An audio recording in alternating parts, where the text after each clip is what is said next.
Merci, Monsieur le Président, Monsieur le Ministre, Mesdames, Messieurs les ministres, mes chers collègues.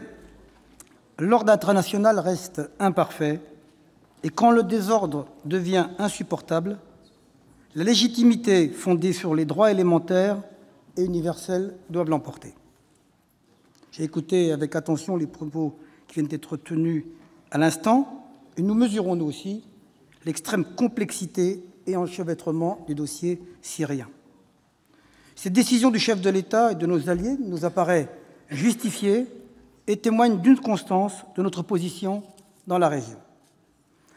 Dans la nuit du 6 au 7 avril, dans le but de reconquérir le dernier bastion rebelle dans la Ghouta orientale, l'armée syrienne a lancé une terrible offensive sur la ville de Douma, provoquant la mort d'une centaine de civils, selon l'Observatoire syrien des droits de l'homme. Comme l'horreur n'était pas à son comble, les secouristes comprirent à leur arrivée que de nouvelles attaques chimiques venaient d'avoir lieu. Les premiers signes apparents sur les victimes, des images insoutenables, étaient symptomatiques d'une telle attaque, et avec les premières analyses, le doute n'était effectivement plus permis. C'est ainsi qu'à nouveau, le samedi 7 avril à Douma, des dizaines d'enfants, de femmes, d'hommes ont été tués à l'arme chimique, tandis que des centaines d'autres étaient grièvement blessés. De même que la survenance d'une attaque chimique est avérée, la responsabilité du régime syrien ne fait également pas de doute, eu égard aux faits et à l'évaluation internationale publiée le 14 avril par la France. Au cours des 7 dernières années, en utilisant du gaz sarin contre son peuple, le régime de Bachar el-Assad a transgressé un interdit du XXIe siècle. Il a enfreint des normes internationales. Il n'a surtout eu de cesse de mépriser l'humanité. L'emploi des armes chimiques à Damas constituait pourtant une ligne rouge maintes fois bafouée, que nous avons réaffirmée en mai dernier et qui avait été posée dès 2012 par l'ancien président Barack Obama avant d'être repris par la France et par le Royaume-Uni.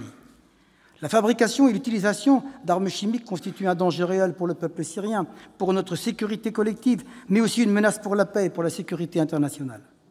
La fabrication et l'utilisation d'armes chimiques s'inscrit en totale violation du droit international, que ce soit la non-prolifération ou le droit international humanitaire, mais aussi en totale violation des résolutions du Conseil de sécurité des Nations unies. Dès 1925, un premier protocole a prohibé l'usage des armes chimiques lors des guerres. Une convention internationale d'interdiction des armes chimiques suivra en 1993, signée à Paris et à laquelle Damas et l'État est pour partie depuis 2013. Cette année-là, Damas avait même pris l'engagement devant la communauté internationale de démanteler intégralement son arsenal. Le Conseil de sécurité, vous l'avez rappelé, Monsieur le Ministre, en avait dès lors pris acte en septembre 2013 dans sa résolution 2118.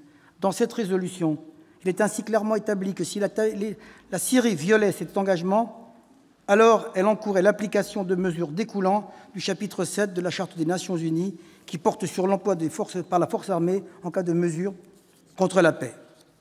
Damas savait donc à quoi elle s'exposait, ce qui ne l'a pas empêché de prendre ses choix délibérés. L'emploi d'armes chimiques, barbares et répétés, du régime de Damas contre son peuple ne pouvait plus perdurer. Par notre silence, par notre inaction, nous n'étions pas certes complices de ces atrocités, mais nous en faisions des acteurs passifs. Que fallait-il faire d'autre? Au nom de la défense de l'humanité, ces dernières attaques imposaient donc une réaction urgente, proportionnée, ciblée et ponctuelle de notre part. C'est la raison pour laquelle, dans la nuit de vendredi à samedi, la France, les États-Unis, le Royaume-Uni ont tenté de détruire, je ne sais pas s'ils l'ont détruit, l'arsenal chimique clandestin syrien se trouvant dans la banlieue de Damas et sur 2 autres sites. Nous tenons, nous aussi, à rendre hommage à nos soldats et à nos armées, dont le professionnalisme est un exemple pour tous.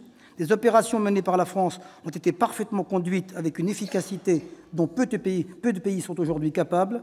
Au dire des autorités syriennes et russes, aucune victime civile et militaire n'est à déplorer. Monsieur le ministre, nous entendons vos propos quant aux objectifs concis de cette opération. Nous les soutenons et nous estimons que cette réaction était légitime. Il en allait de notre responsabilité, mais aussi de notre devoir moral, compte tenu du dernier blocage de la Russie, empêchant toute réaction possible du Conseil de sécurité. À ceux qui ont pu reprocher un alignement français sur la politique américaine, nous leur répondons qu'ils ont tort. La France est une puissance mondiale qui fait preuve d'une constance extrême sur le sujet et qui dispose d'une autonomie stratégique qu'elle tente par ailleurs d'ancrer dans un cadre européen. Enfin, la France fait surtout de la défense de la paix et de la sécurité internationale un impératif permanent. À ceux qui ont pu dénoncer l'absence de mandat onusien, nous leur posons cette question. Qui viole aujourd'hui le droit international en massacrant en toute impunité sa population sous les yeux de la communauté internationale? À ceux qui nous accusent d'entraîner la France dans une guerre aux objectifs flous, nous leur répondons qu'en aucun cas nous ne déclarons la guerre au régime de Damas, vous l'avez répété, nous le rappelons simplement à ses engagements concernant la destruction de son arsenal chimique. Monsieur le ministre, la légitimité de cette frappe ne nous exonère pas d'un autre devoir. Je vise par là celui de consacrer tous nos efforts politiques et diplomatiques à l'aboutissement d'une issue le plus rapide possible à ce conflit qui ne s'est que trop envenimé. Nous devons le faire avec tous nos partenaires. Nous devons surtout le faire dans le cadre des Nations Unies, car c'est cela et restera l'enceinte garante de la paix et de la sécurité internationale. C'est là dans laquelle l'humanisme doit primer. Nous savons que vous avez pleinement conscience, puisque notre pays n'a évidemment pas attendu ces derniers rebondissements pour s'atteler ardemment à cette rude tâche.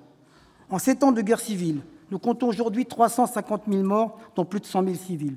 Parmi eux, 20 000 enfants et 12 millions de déplacés, soit les 2 tiers de la population. Ces chiffres nous ôtent parfois tout pouvoir de réflexion et nous n'agissons pas.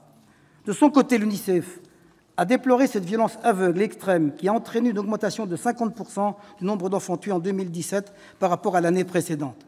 Et comme l'a justement rappelé son directeur au Moyen-Orient, M. Kappeler, chacune de ces morts constitue un rappel criant que la guerre de Syrie doit s'arrêter dès maintenant. Ce carnage n'a que trop perduré. Donc nous demandons au gouvernement, Monsieur le ministre, de poursuivre ses efforts afin de permettre sur le terrain l'application d'un cessez-le-feu et l'action humanitaire aux populations civiles, comme l'exigent les résolutions du Conseil de sécurité restées lettres mortes, mais aussi de soutenir l'action des ONG, dont le courage et l'engagement est remarquable. Terminer la lutte contre les terroristes de Daesh, les mêmes qui ont organisé une série d'attentats sanglants sur notre territoire.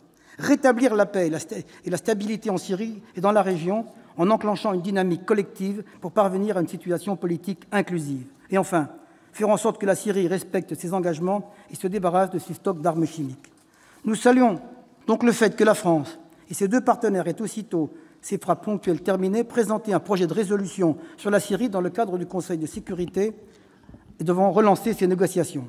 Ce texte se décline en un volet chimique, avec un mécanisme international d'enquête et d'établissement des responsabilités, un volet humanitaire, avec un cessez-le-feu durable, un volet politique, qui exige des autorités syriennes qu'elles s'engagent dans des négociations intersyriennes de bonne foi, de manière constructive et sans précondition. On peut rêver, mais essayons-le quand même. Nous espérons donc que chaque membre du Conseil de sécurité, et surtout la Russie, saura prendre ses responsabilités. Nous saluons les déclarations de la haute représentante de l'Union européenne, Mme Federica Mogherini, au nom des États membres, ce samedi, rappelant que l'utilisation des armes chimiques et des substances chimiques en tant qu'armes est un crime et un crime contre l'humanité.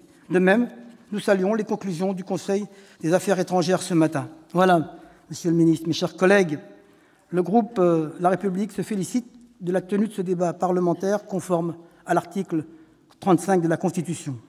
Et le groupe En République En Marche soutient le gouvernement dans son action, car quand la barbarie gifle l'humanité, l'humanité doit gifler la barbarie. Je vous remercie.